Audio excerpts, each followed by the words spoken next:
Welcome to the Eco-Friendly Youth Innovation Competition.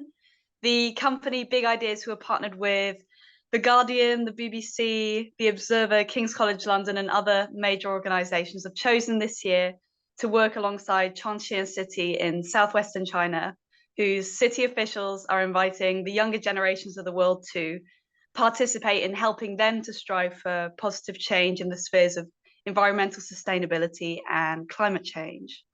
The competition itself will invite participants to focus on one of three areas of possible change in the city. Those are residential, transport, or landscape. Today we'll be focusing on the residential strand.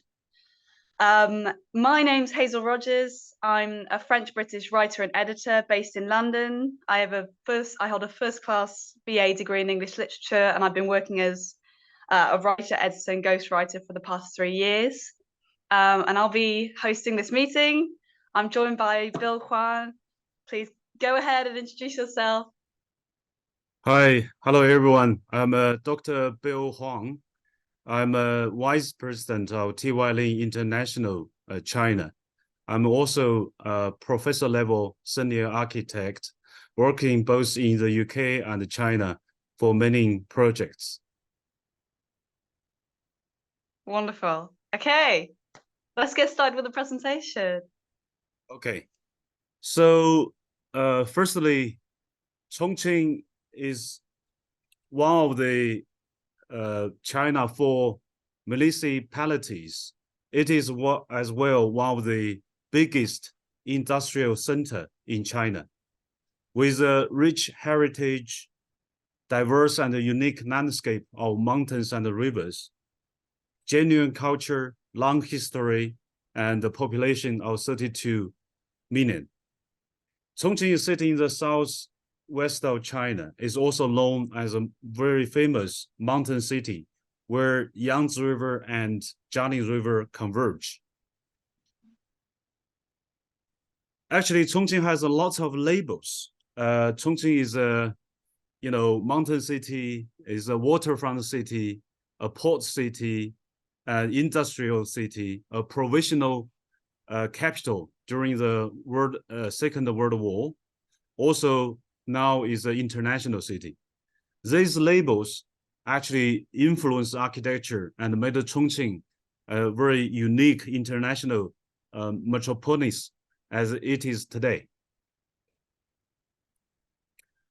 Now I will briefly introduce its urban development. Let's start with architecture history. Firstly, hanging house. When the ancients built a city here, it would be hard to find a flat area. For ordinary people, they could only build 吊脚楼, which is a wooden hanging house, supported by wood and bamboo poles on the rock.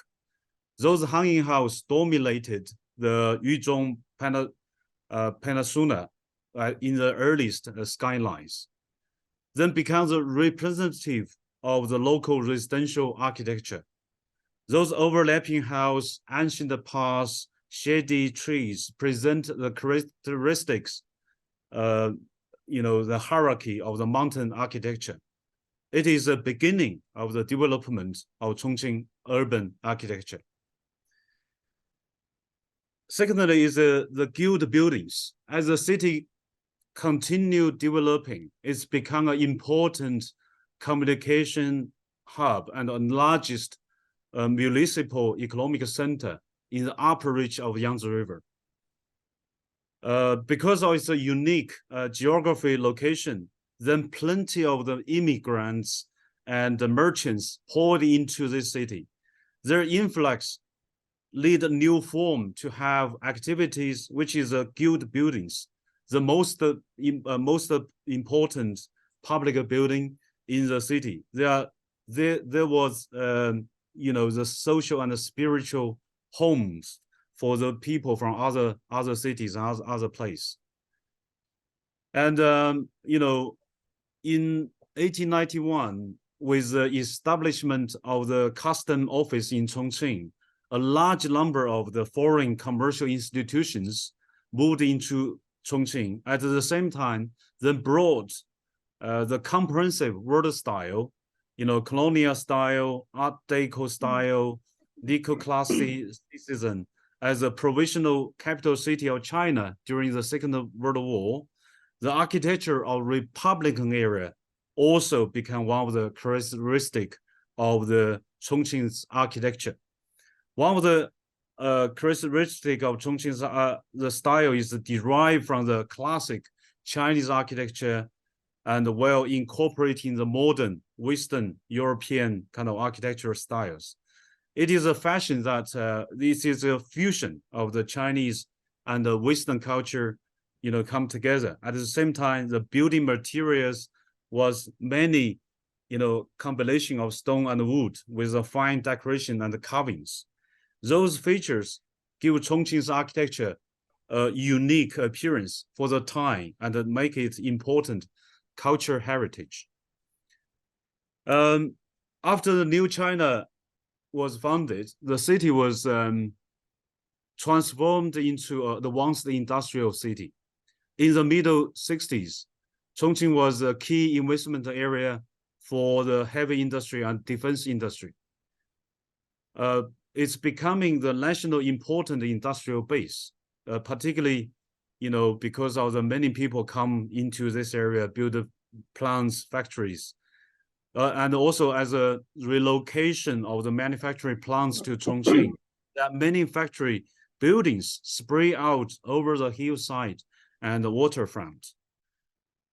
And now Chongqing have a brand new image, very exciting. Firstly, Chongqing Auditorium, built in 1950s. It is a masterpiece of the effective combination of the traditional Chinese palace architecture style and the long span structure of the Western architecture. It is one of the landmark of Chongqing right now. And another building complex we have to mention, is the Hongyadong. It is a new build project interpreting traditional architecture form, i.e. the Hanyin House, which reflect the indominant human tenacity. So it's become a scenic spot with an area of 46,000 square meters. It's a unique construction. Now is regarded as an internet famous place in Chongqing. Thousands of visitors come to take photos of Hongyadong during the vacation. And another building is Huguang Guildhall. Pictured here is representative of the Chongqing's Guildhall architecture. It's the largest group of ancient Guildhall buildings in China.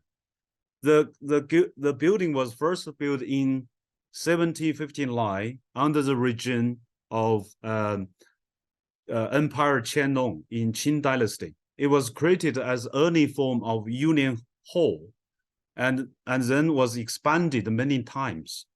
So turning it into a spiraling complex of buildings, country yard and gardens. Its style and features not only reflect the immigrants' attachment to their homeland, is also reflecting their adaptation to the local, Chongqing culture, Chongqing region.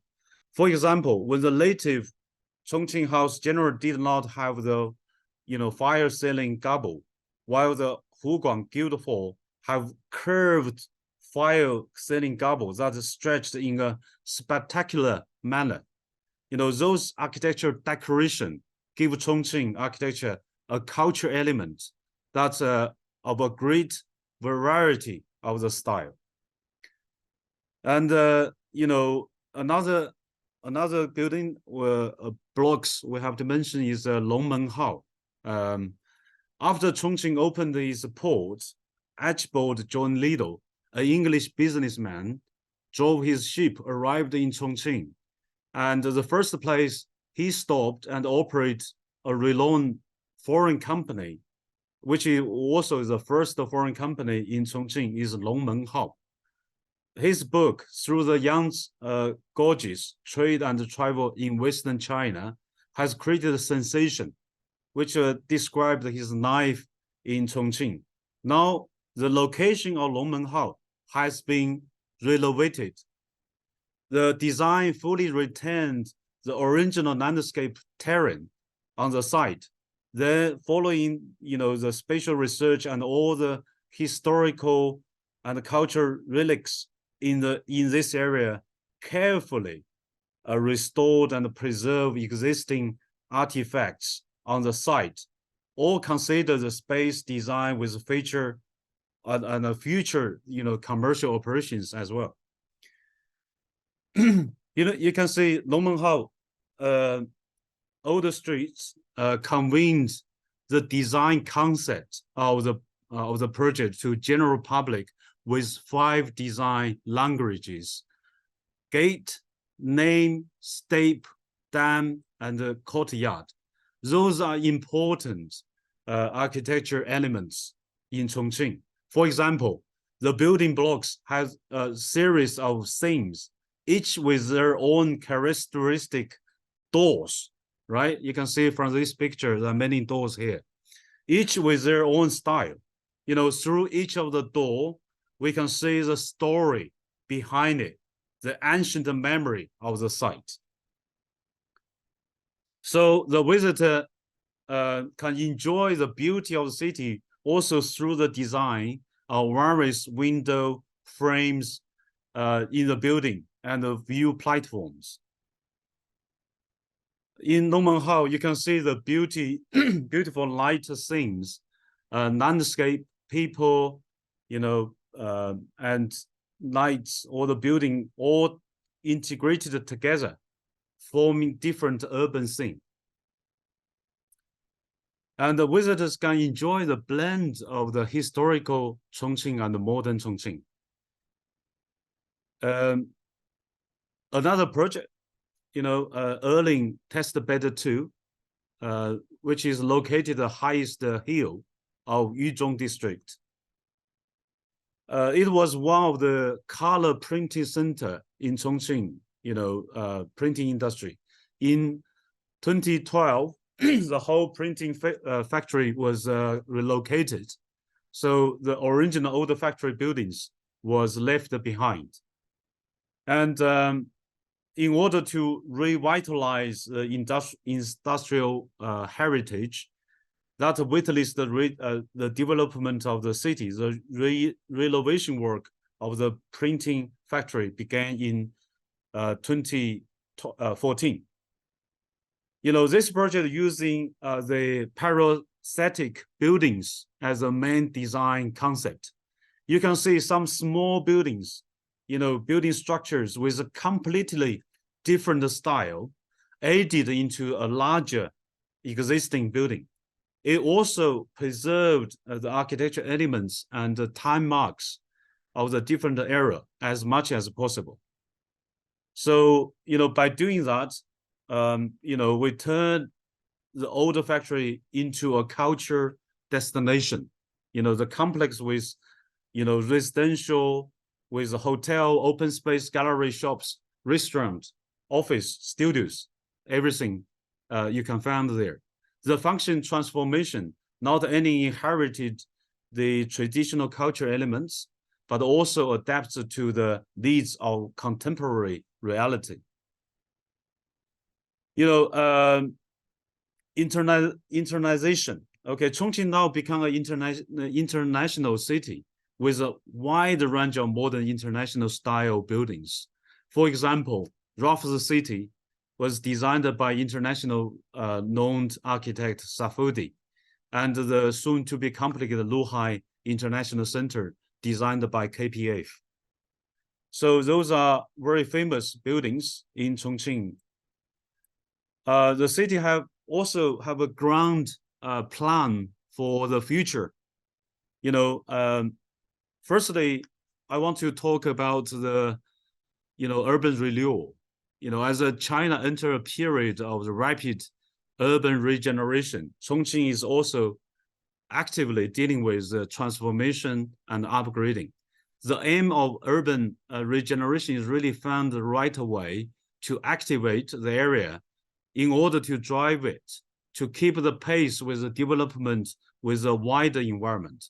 Therefore, how to deal with the synergy of social, economic, and the environment aspects and resolve various problems in the development is a focus of the urban regeneration.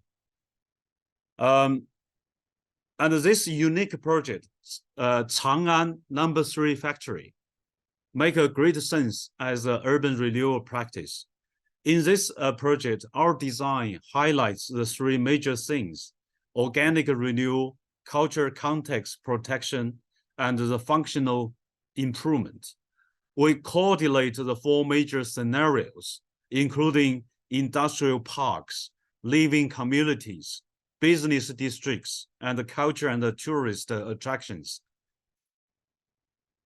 Through the research and the check of the building quality, the architectural style structure of the existing buildings, 43 of buildings in the area was preserved, and 37% of the buildings was renovated and upgraded, only 20% of buildings are demolished. So in our new design scheme, the newly formed architecture style highlights the fashionable green ecologic atmosphere with a modern and simple style. It is a new example of the direction this city is moving forward to, i.e. internationalized, green, intelligentized, and people-oriented. And through the above strategy, Chang'an No. 3 Factories regeneration actually improves the development, the quality of the area, the quality of living environment, and the quality of life of the people. Again, I want to talk about, secondly, I want to talk about the recollection with nature. At the time when the waterway transportation and the walking was the main means of urban transportation, urban life was really relies on the river. So riverside area was an important public activity space for the citizens. But however, the riverside space was gradually occupied by roads, docks, factories as a rapid urbanization of Chongqing. So, also there is a huge elevation difference between the urban living area and the riverside space. As a result, the river became harder to approach. Chongqing government carried out 2 rivers and 4 banks improvement project a few years ago. Now Chongqing has built increasing number of leisure facilities for residents. Without a practice, Jiulong Bund became an important riverfront activity space in the center of Chongqing. The project rebuilt a system which balanced the public activities and the ecosystems. The waterfront landscape is mutual adaptation and the evolution of the nature's process and the public life. First of all, it's necessary to establish the order of ecology, society, and space. Secondly, it is essential to meet the public needs with the local features. Finally, it's required to build the unique spirit of the site.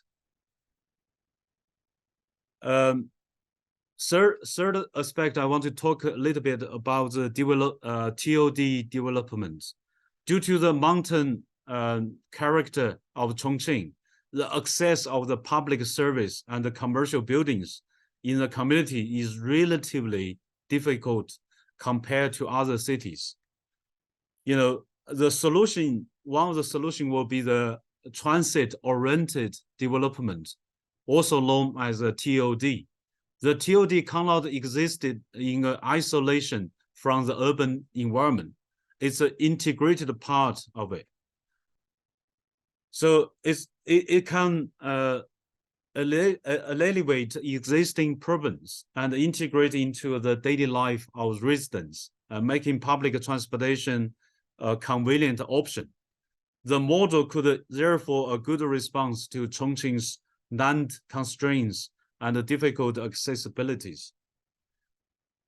Over the next 4 years, 14 TOD sites will be built in the main city of Chongqing, helping to improve the quality of life, also as a response to the low carbon sustainable development. Fourthly, I'll talk about the green architecture. When it comes to low carbon sustainable development, the green building program is an important part of the equation. Chongqing have now put forward a series of requirements for the green development of buildings. By 2020, Chongqing fully implemented a one-star national green building evaluation for the public buildings, while also encourage, the project to complete to reach the national green building evaluation standard of 2 or 3, or above. The achievement of a green building, indicators is advocated in land, energy, resource, material, environment, and the whole construction process.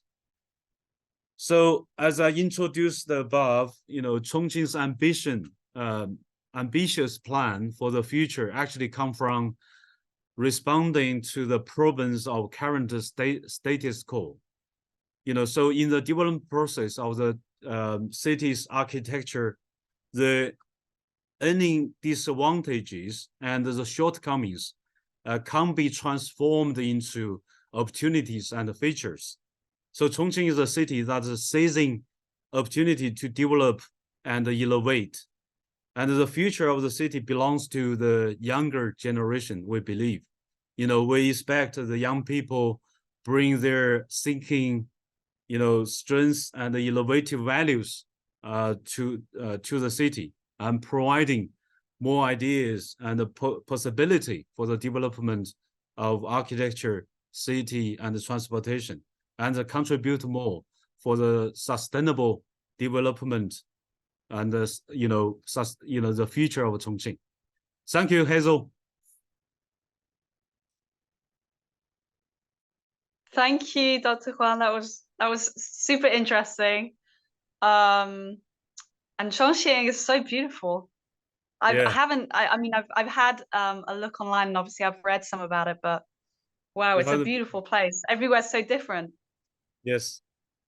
I only select quite a few pictures, but we cannot use those pictures to show all the beauties of Chongqing. I only show a very small part of it. Yeah, because it's like, so you have to come to in person. You have to. I would love to. My God, it would be an honor. Yeah. I feel like because it's got everything in it. I feel like it's mountains, river, and everything. I don't think I've been to a city that has that kind of like diversity of landscape. So I don't really get how it, like, I can't imagine how it fits all together. I would have to see, like you said, I would have to come. Yeah. And besides the mountain, rivers, and the buildings, the most important is the people. The people are very welcoming, and we have a very special food and a hot pot. That is oh my God. A lot of people love it. Yeah, I honestly, it would be my absolute pleasure. So I'm going to ask you a few questions, and I'll see just if you don't think you can answer the question, then it's absolutely fine, but they're pretty kind of standard. So I want to ask, in terms of new builds, I know that you said that there's not a massive proportion of new builds because you don't demolish many and you focus on renovation, but most of the buildings which are built in Chongqing, are they residential or business focused buildings? Thank you for the questions. Actually, in Chongqing, the high-rise residential buildings are the more common than the business building, because Chongqing is regarded as the largest city in the world in terms of the population.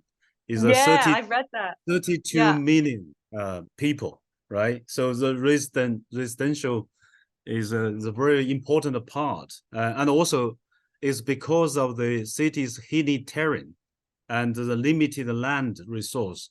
So lead to construction a number of the high-rise residential complex to accommodate the growing population.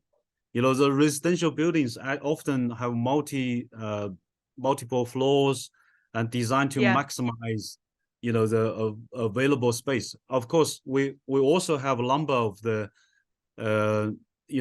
public commercial buildings, business buildings, such as office, shopping centers, gallery, museum, exhibition halls, cinemas, everything.